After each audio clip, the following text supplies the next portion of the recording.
Cam Reddin, and this is your homecoming on 2SSR FM. Australians give around $30 million a year to charities, with much of this figure made up around this time of year, mostly through Christmas appeals and similar sort of things. This applies both domestically and overseas, but while financial gifts certainly have their place, it goes without saying that simply throwing money at a problem will not make it go away. That's why going the extra yard to actually roll up your sleeves and get boots on the ground in areas that need charitable help, both at home and overseas, is so important. Gus Dwyer and Liv Simpson are friends of the show, and they've recently come back from a month-long mission in India with the 40K Foundation. And to find out a little bit more about the trip, Gus and Liv join me in the studio. Good to have you here, guys. Gus, I want to start with you. This was your idea, wasn't it? Yeah. What made you get involved with 40K? So, in one of my uni lectures, one of the guys who'd done the program previously came in, explained what it was about, what we'd be doing, benefits to us, benefits to them, that sort of thing. And they gave out a role, and I was like, yeah, I'll put my name down. I'll see how it goes. They gave me a call maybe a week later or so. And I got into the pre-interview, like the interview before you go. Right. They suss you out. So what was some of the pitching like there? What did they tell you? What sort of image did they set up that you'd be going into? Well, they pitch it as making more of a difference than a charity, because 40K is a social business. So the aim being the social impact, but less dependent on charitable donations and more dependent on the business making a profit itself. Right. So I like the idea that it wouldn't just be a donation, it'd be more of a long-lasting impact. Because that's sort of part of the aim, isn't it? To actually make a change on the ground rather than just say, get the funds in mind. Yeah, exactly.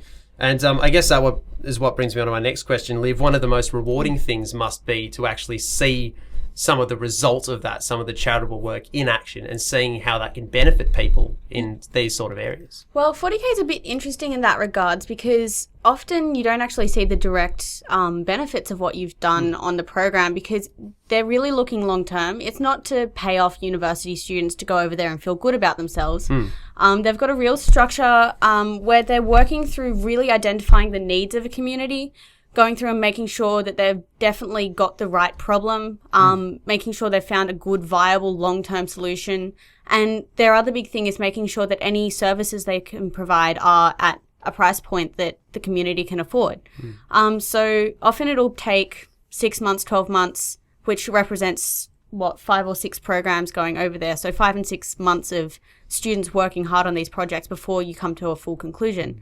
But what we were all working on over there tended to be that first stage, which was the first point of communication with these communities. And that was really exciting. And I guess then it would be not just, like you say, a group of uni students going over for the short term, but actually engaging with the local community, with their resources there, and actually set parts of their society up, I suppose. Yeah, that's true. That's exactly true. One of the problems that you encounter is the cultural difference, in a sense that... How was that? Well, it's just... We can't walk in and say, well, you're doing this wrong. You have to change this. And it has to be them recognizing what they think's right and what they think's wrong. Was it easy to make that first contact and say, well, you've been doing things this way and maybe they haven't been working? Well... That's a lot of what you were doing. Where we were at, the project me and my team were working on was looking at what they need to sort of grow as a community, like the village we were in. And they're kind of set in their ways in regards to certain things. Like they get 12 hours of electricity a day. Wow. And they kind of know when that comes. They do all the stuff they need to do, like to use electricity at that time. It's like the world stops for half a day. Well, they keep, because the 12 hours is at night. Right. So they do their farming work during the day. But if they have to water the plants or anything, like the crops, they do that when there's power. Wow. So they kind of have adapted to the circumstances. The other big example of that, in most of the communities, they only get water pumped into their tanks every 3 days. So we've got a constant supply of water in Sydney and all around Australia. But they're really okay with the taps only being turned on every 3 days. They all have their own tanks in their homes, and if they run out, they run out. And it's just a fact of life. It's so different to at home because... Yeah. You know, if you run out of water with us, we use so much water for everything that we do. And over there, if they run out, They might go borrow some from a neighbour to have a glass of water to drink, but that's about it. Yeah. And they might have to travel kilometres and kilometres. Would it be by foot? By what sort of? I mean, what's the transport like? Near our village, we had what they call a water ATM, which is basically a thing where you can pay. Oh god, what was it? It was like 10 rupees, which is like 20 cents. Yeah, for 10 litres of water. But the closest one to our village was probably 4 k's away. And you either have to walk it with a tank of water to carry back and forth, or get a rickshaw. That's extraordinary. So a rickshaw is like their tuk-tuk. Okay. But we found out a lot of the rickshaw drivers found out that if they're going to the water ATM, they'll try and charge more. Right. Because they know they're going for something they need. They're probably willing to pay more for the travel there. Gee, it sounds cruel, but it's do or die in that sort of environment, I'd imagine. It's not as isolated as you think. We were working on the outskirts of Bangalore, which is one of India's biggest cities. It's where a lot of our IT support comes from. Yeah. And there's a lot changing in Bangalore. Yeah. There's definitely a push to fix these issues from the government as well. But, you know, even in these communities, it's just access is one step harder. It's not necessarily that they have to walk kilometres, but the fact that they then have to carry their water back where we'd get in a car, or it might be the hospital is just that little bit too far away or a little bit too expensive to get to that stops them from getting medical treatment and things like that. It's just everything is thought about one step further in a decision. Still, they obviously need medical care, they obviously need the water, and they obviously need the electricity, but everything's just that little bit harder. Yeah. Talk me through when you first stepped on the ground in India in this sort of environment. That I imagine it would be quite a culture shock for you guys. What were your first sort of impressions when you got there? Well, the first thing that happened was we tried to go through the customs department, and because we're actually on employment visas because of the length of time we were there and what we were doing over there. And we both got this absolute grilling from the customs officers about what we were doing. So we were, I don't know about you, Gus, but I straight away thought we were going to get a lot of opposition to the work we were doing in the communities, but it really wasn't like that at all. Everyone in the village was really friendly. Right. You need that, I'd imagine. Yeah, you do. And they do testing before we go over there to make sure if we're going to a village we haven't been to before, like the company, that it's safe, that we'd be accepted, that sort of thing. And I definitely felt that in our village.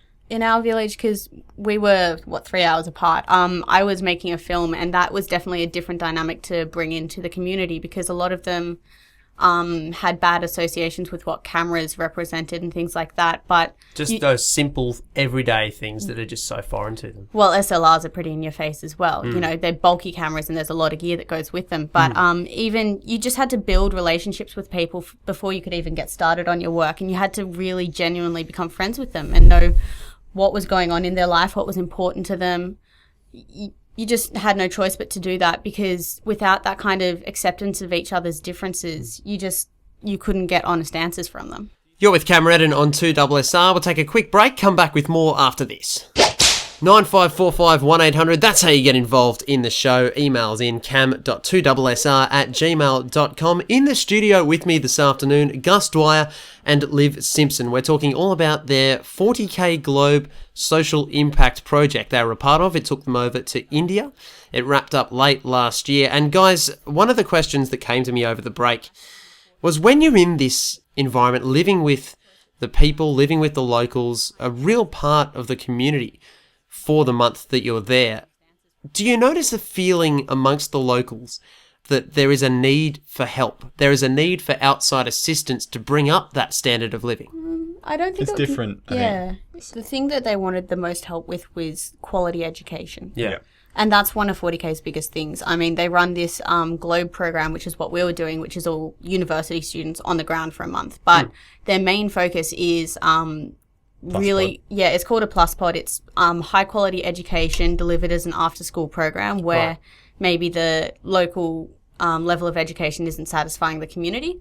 And that's done with tablet-based technology, which they eventually aim to be able to be transferred around the world, no matter what language the local language is. You know, it's meant to be a cheap, affordable way to just get good quality education to kids. And a lot of the needs analysis teams that were over there were coming back with that request to get a Plus Pod in their community. And that's something that 40K is really, really pushing. Yeah. And that's kind of the reason they're really pushing Globe, because that really helps fund that education program. and they actually opened 5 new ones while we were over there, which was really Oh, wow. exciting to see.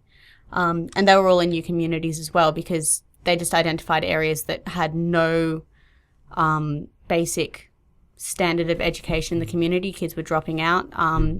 The parents couldn't afford the supplies for school and things like that. So going in and supplying those needs at the price point that people can afford was really important in those communities. It goes without saying that this was a real need here, Gus, wasn't it? Yeah. They see English, like learning English, as one of the main things to get out of education. In regards to the fact that Bangalore, massive IT city. Yeah. A lot of the stuff, Australia's IT goes through Bangalore.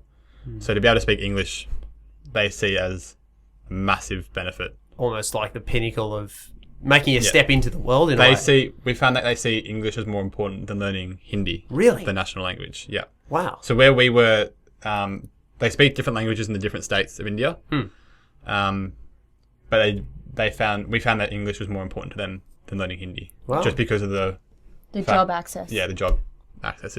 That's incredible. Yeah. Liv, I want to ask you about the film. You guys had a bit of fun over there as well. Now, you're working on this project for a fair while of the trip. Tell me a bit about that. So we were a step outside of the usual 40K process. We were working on media the entire time we were there, which did involve making a film, working with social media and things like that. But pretty much my project's aim was to get people educated about what it's like to be in these communities, because obviously there's a lot of preconceptions about what it's like to be in a rural village. You might envisage the same thing in India as you would in Africa or in rural parts of Europe that have very Just from limited the access. stigma that exists. Yeah, exactly. So my team was the first team going in to make a film about an individual. There's 2 others going over this summer, and the way that we then set up the project to be continued is it'll be a series of documentaries about individuals just telling their stories.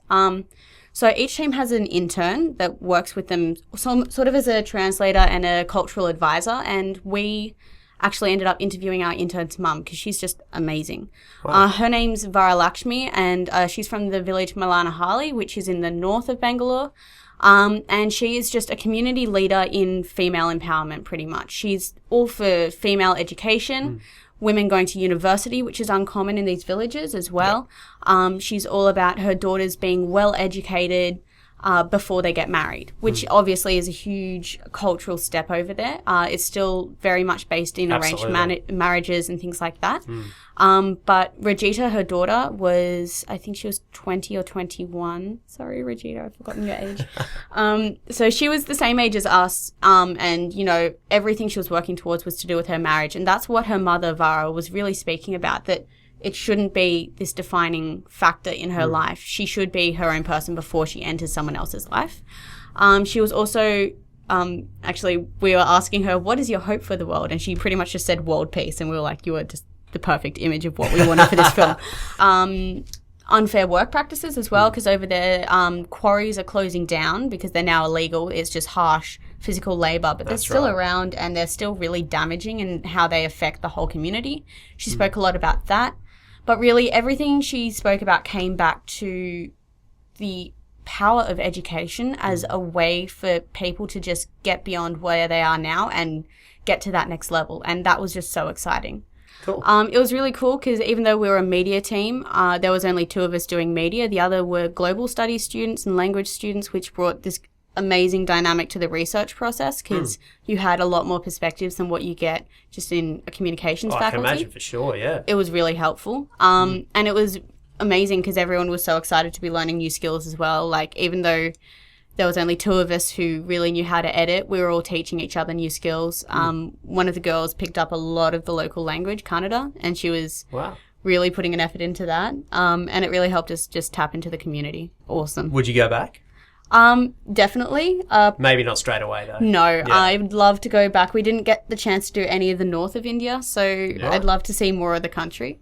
Probably not going back as part of the program. Yeah. Because if you go back as part of the program, you go as a leader. And I don't think either of us can get another month of work. I understand. That's right. But that's the thing. There is great potential with 40K for the people who are interested. You know, there's you go as a Glober, first of all. You can go back as a leader. You can go back as a group leader. There's definitely an ongoing relationship with the work you're doing, which is what really drew me to it. Lots of the higher-ups have been 2, 3, 4 times. Great. They're really driven.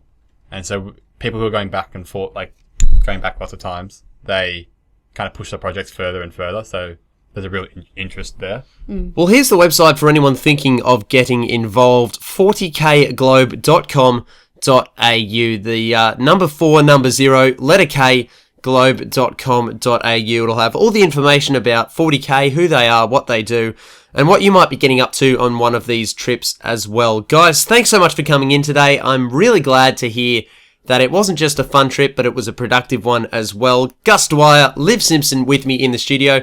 Thanks for coming in, guys. We'll chat again soon. Thanks for having us. Thanks for having us. Cam Reddin, and this is your homecoming on 2SSR FM.